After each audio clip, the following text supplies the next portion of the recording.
नहमदुहु व नसल्ली अला रसूलिहिल करीम अम्मा बाद औज़ु बिल्लाहि मिनश शैतानिर रजीम बिस्मिल्लाहिर रहमानिर रहीम रब्बी इश्रह ली सदरी व यस्सिर ली अमरी वाहलुल उक़दतम मिन लिसानी यफ़क़हू क़ौली। अस्सलामु अलैकुम व रहमतुल्लाहि व बरकातुहू। कैसे हैं आप सब? इंशाअल्लाह खैर वाफ़ियत से होंगे। अल्लाह ताला आप सबको अपने हिफ्ज़ व मान में रखे, आमीन सुम्मा आमीन। तीसरा पारा सूरत आल इमरान आयत नंबर 32। बहुत खूबसूरत आयात हैं। लफ्ज़ी तर्जमा, कुल कह दीजिए आतिउल्लाह, अतात करो अल्लाह की, व रसूला और उसके रसूल की, फ़इन पस अगर तवल्लौ और फिर जाएँ, फ़इन्नल्लाह तो बेशक अल्लाह ताला ला युहिब्बु नहीं पसंद करता काफिरीन काफरों से।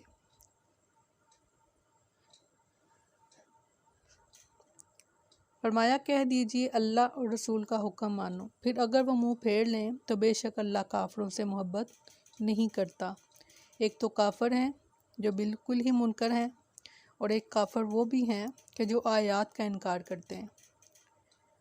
इस आयत में अल्लाह की अताअत के साथ साथ अताअत रसूल सल्लल्लाहु अलैहि वसल्लम की फिर ताकीद करके वाज़िया कर दिया कि अब नजात अगर है तो सिर्फ़ अताअत मोहम्मद सल्लल्लाहु अलैहि वसल्लम में है, और इससे इनहराफ जो है वो कुफ़र है, और ऐसे काफरों को अल्लाह ताला पसंद नहीं फरमाता।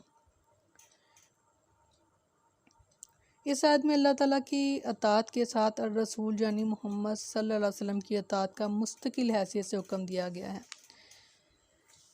और आप सल्लल्लाहु अलैहि वसल्लम के वसाल के बाद और रसूल की अताअत यानी सुन्नत की पैरवी से हो सकती है। अगर हम अताअत कैसे करें? अब अताअत ऐसे करेंगे कि हम सुन्नतों पर अमल करेंगे। सुन्नतें क्या हैं?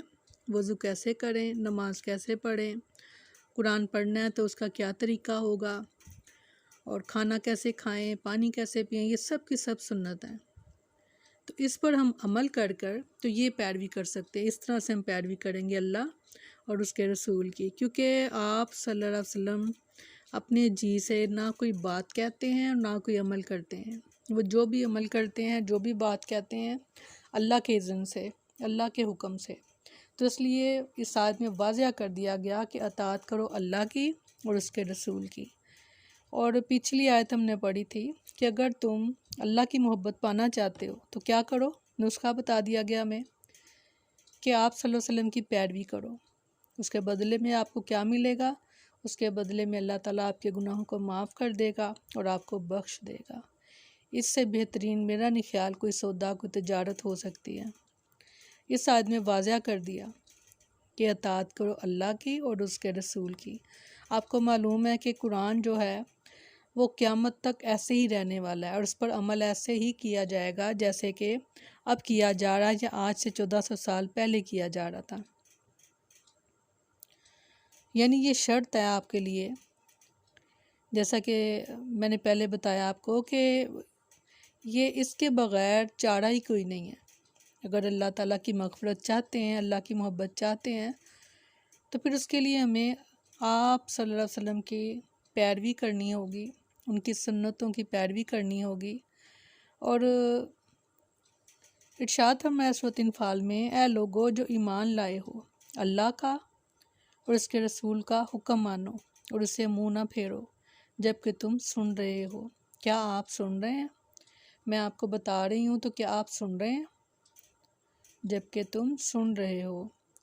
तो ये अशद जो समझे कि इसके बग़ैर हमारा कोई चारा नहीं है, ईमान मुकम्मल नहीं हो सकता, कि जब तक कि आप सल्लल्लाहु अलैहि वसल्लम हमें हर चीज़ से ज़्यादा अज़ीज़ ना हो जाएं। जैसे हमने हज़रत उमर वाली हदीस पढ़ी, तो ऐसे ही है कि जैसे अपने नफ्स के लिए, अगर आपका नफ्स कह रहा है कि अभी न बड़ा टाइम पड़ा हुआ है नमाज में, मैं पढ़ लूँगा नमाज या पढ़ लूँगी नमाज, और आप नमाज को लेट कर रहे हैं बग़ैर किसी वजह के,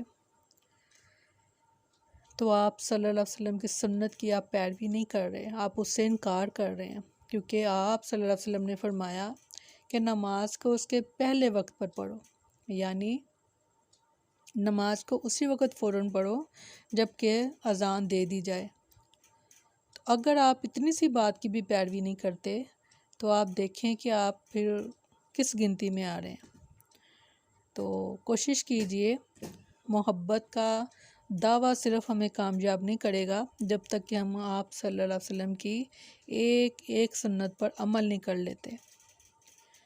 سورۃ محمد نے فرمایا، اے لوگو جو ایمان لائے ہو، اللہ کا حکم مانو اور اس رسول کا حکم مانو اور اپنے اعمال باطل مت کرو۔ اب دیکھیں کہ ایک شخص ہے، ساری زندگی اس نے نماز پڑھی ہے، ظاہر ہے نماز سے پہلے وضو بھی کیا ہے، مگر وہ مسنون طریقہ نہیں تھا، نہ وضو کا نہ نماز کا۔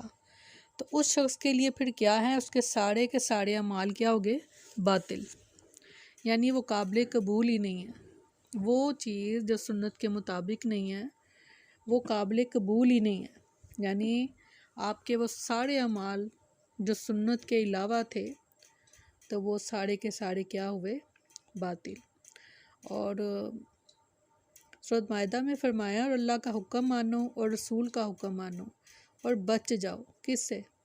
ایک تو نافرمانی سے بچ جاؤ، اس کے بعد جہنم سے بچ جاؤ۔ پھر اگر تم پھر جاؤ تو جان لو کہ ہمارے رسول کے ذمے تو صرف واضح طور پر پہنچا دینا ہے۔ سیدنا ابو رافع رضی اللہ عنہ بیان کرتے ہیں کہ رسول اللہ صلی اللہ علیہ وسلم نے فرمایا، میں تم میں سے کسی کو اس حال میں نہ پاؤں کہ وہ اپنے تکیے پر ٹیک لگائے ہوئے ہو، اس کے پاس میرے حکم میں سے کوئی حکم آئے، ان چیزوں میں سے جن کا میں نے حکم دیا ہے یا میں نے منع کیا ہے، تو وہ کہے ہم نہیں جانتے، ہم اللہ کی کتاب میں جو پائیں گے اس کی پیروی کریں گے۔ اس سے بڑھ کر کوئی حدیث میرا نہیں خیال کوئی ہو سکتی ہے اس کہ آپ صلی اللہ علیہ وسلم کی اطاعت اس قدر ہم پر اہم اور ضروری ہے۔ یعنی آپ آرام سے بیٹھے ہوئے تھے، آپ کے پاس حکم یہ آ گیا، آپ اس حدیث کو اس طرح سے بھی لے سکتے ہیں کہ آپ ٹیک لگا کر بیٹھ کر کھانا کھا رہے تھے یا پانی پی رہے تھے، آپ کو کسی بتانے والے نے بتایا کہ آپ صلی اللہ علیہ وسلم نے فرمایا کہ میں ٹیک لگا کر نہیں کھاتا اور نہیں پیتا، تو آپ نے وہ ٹیک چھوڑ نہیں دی فوراً سے پہلے۔ تو یہی اتنا ہی ہمیں عمل کرنا ہے، یعنی کہ آپ صلی اللہ علیہ وسلم نے ٹیک لگا کر کھانے اور پینے سے منع فرمایا، تو آپ ٹیک لگا کر بیٹھے ہوئے تھے، آپ تک یہ بات پہنچ گئی کہ آپ صلی اللہ علیہ وسلم نے منع فرمایا۔ ایک دفعہ پھر پڑھتی ہوں حدیث کو تاکہ آپ کو اچھی طرح سے وضاحت ہو سکے کہ آپ صلی اللہ علیہ وسلم نے فرمایا کہ میں تم میں سے کسی کو اس حال میں نہ پاؤں کہ وہ اپنے تکیے پر ٹیک لگائے ہوئے ہو، اس کے پاس میرے حکم میں سے کوئی حکم آئے، ان چیزوں میں سے جن کا میں نے حکم دیا ہے یا میں نے منع کیا ہے، تو وہ کہے کہ ہم نہیں جانتے، ہم اللہ کی کتاب میں جو پائیں گے اس کی پیروی کریں گے۔ سیدنا سلمہ بن اکوع رضی اللہ عنہ بیان کرتے ہیں کہ ان کے باپ نے انہیں بتایا کہ ایک آدمی نے رسول اللہ صلی اللہ علیہ وسلم کے پاس بائیں ہاتھ سے کھانا کھایا، تو آپ صلی اللہ علیہ وسلم نے فرمایا اپنے دائیں ہاتھ سے کھاؤ۔ اس آدمی نے جواب دیا میں ایسا نہیں کر سکتا۔ آپ نے ارشاد فرمایا اچھا، اللہ کرے تجھ سے ایسا نہ ہو سکے۔ اس شخص نے تکبر سے یہ بات کہی تھی، کوئی شرعی عذر نہیں تھا۔ تو راوی کہتا ہے کہ پھر وہ شخص عمر بھر اپنا دایاں ہاتھ منہ تک نہ اٹھا سکا۔ بہت ڈرا دینے والی حدیث ہے۔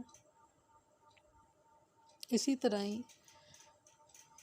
ایک اور حدیث ہے کہ وہ لوگ جو آج نماز میں کھڑے نہیں ہوتے، رکوع میں جھکتے نہیں ہیں، تو استغفار کہ جب اللہ تعالیٰ قیامت کے دن اپنی پنڈلی سے کپڑا ہٹائیں گے تو تمام ایمان والے جھک جائیں گے، سجدے میں گر جائیں گے، اور وہ لوگ جو دنیا میں نماز نہیں پڑھتے تھے وہ جھکنا چاہیں گے مگر وہ جھک نہ پائیں گے، اس لیے کہ دنیا میں انہوں نے اللہ تعالیٰ کے لیے نہ رکوع کیا تھا نہ سجدہ، اور اب وہ جھکنا چاہیں گے سجدے میں مگر جھک نہ سکیں گے کہ ان کی کمر جو ہے وہ سخت تختے کی مانند کر دی جائے گی۔ تو میرا خیال ہے ہمیں کافی زیادہ ڈرنے کی ضرورت ہے، کافی زیادہ خوفزدہ ان چیزوں سے ہونے کی ضرورت ہے۔ حکم مانو اللہ کا اور اس کے رسول کا، اطاعت کرو اللہ کی اور اس کے رسول کی۔ یہ بات ہمیشہ آپ کے دل میں بھی رہے اور ذہن میں بھی رہے تاکہ اللہ تعالیٰ آپ سب کے لیے آسانیاں کریں۔ آمین ثم آمین۔ سبحانک اللہم و بحمدک نشہد ان لا الہ الا انتا نستغفرک و نتوب الیک سبحان ربک رب العزت عما یصفون وسلام علی المرسلین والحمد للہ رب العالمین۔ السلام علیکم ورحمۃ اللہ وبرکاتہ۔